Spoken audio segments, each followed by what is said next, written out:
Howdy car fans, we are here today at a rather wet Autodromo Vallelunga just outside of Rome, and weather's looking a bit ordinary right now, but it was perfect earlier in the day, during which we got to sample this around the circuit and on a purpose-built little rally stage. This is the Lamborghini Urus Performante, and as the name suggests, this is a high-performance version of the familiar Urus, and it gets a whole range of upgrades vis-a-vis the standard car. So a big component of the upgrades is the aero. So up front you have this air curtain just there, which channels air. It smooths the airflow around the side of the car and also helps channel air out of the wheel well and also extract heat from the front brakes. And you have these bonnet vents, which also release some of the air from under the engine bay and further help in keeping engine temperatures down. And you can have a choice of 22 or 23-inch rims. This particular car is wearing 22s with Pirelli P0 tires. But as an option, you can have these Pirelli Trofeo R semi-slick tires, which I'll talk a little bit more about them in a minute. They're more suited for track use, not great in wet weather or snowy weather because it's a semi-slick tire. So coming around to the back of the car, you have this purpose-built diffuser, Akrapovic titanium exhaust.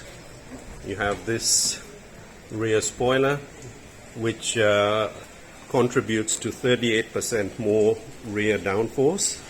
And the cool thing about this car is that they've added to the downforce, yet managed to reduce overall drag.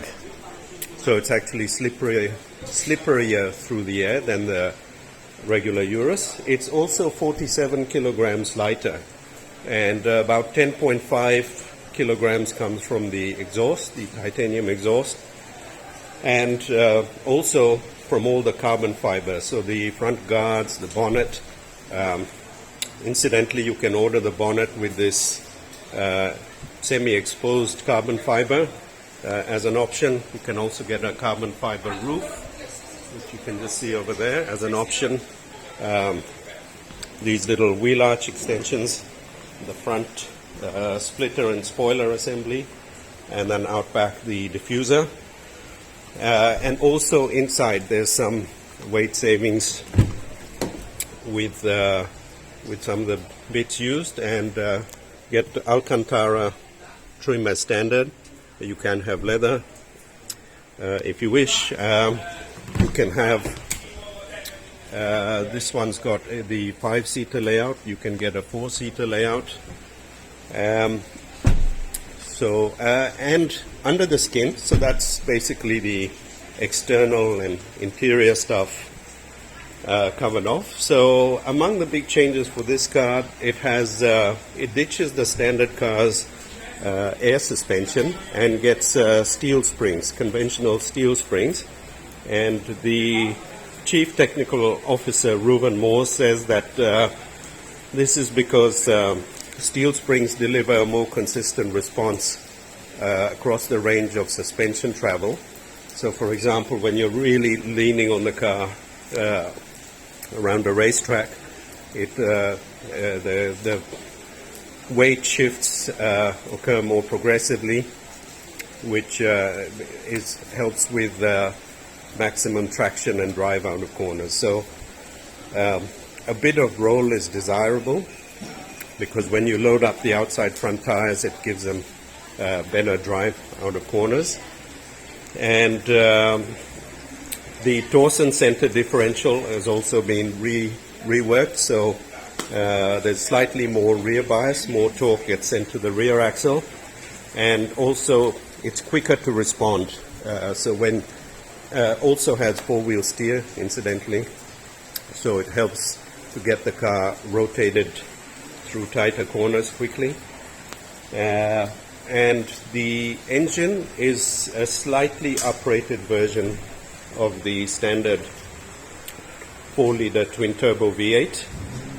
It has 666 horsepower, 850 newton meters. So it's not a dramatic increase on the standard 650 horsepower, but it's more about responsiveness and sharper throttle response, and also it has a more fruity exhaust note, thanks also to the Akrapovic exhaust. And so I was talking about the Trofeo R tyres.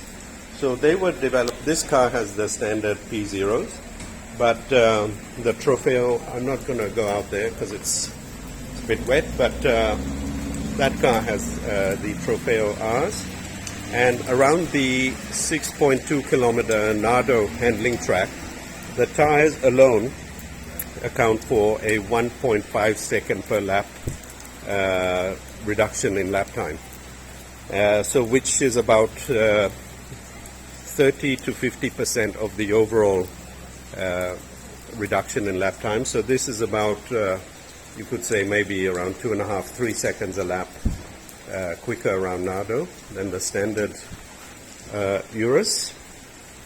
And also one other thing that's unique to this car is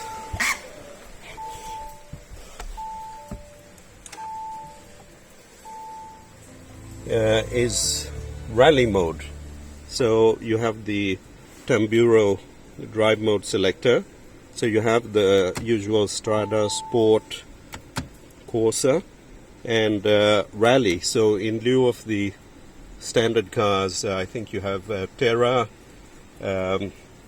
Nave, and I think there's one other setting. So this doesn't get those off-road settings. This has instead Rally. And what this does is basically it loosens up the electronic stability control and traction control, so it's more playful on loose gravel. And we actually had a play out on a little sort of rally stage that they've set up, and yeah, I have to say that the thing is very chuckable and very easy to control on loose surfaces, and the way that the Torsen center differential and the rear torque vectoring, the way that shifts power around, it makes it extremely easy to get a bit of nice drift action, all very easy to control.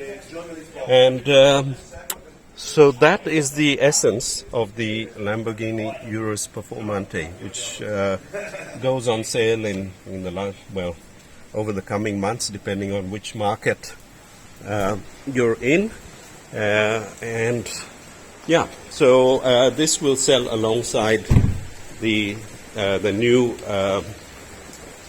Urus S, which is basically a successor to the original Urus. And yes, I think for those buyers who want something a little extra over the standard SUV, this is the one to go for. No other SUV has more carbon fiber bits than this one, so that's that in itself gives owners something to brag about. And they won't be releasing an official Nürburgring lap time for this car, but it is already the holder of the Pikes Peak record for production SUVs. It set the record a few months ago, which was formerly held by the Bentley Bentayga Speed. So there you have it, the Lamborghini Urus Performante, the ultimate SUV that eats racetracks like nothing before it. Thanks for watching. See you in the next video.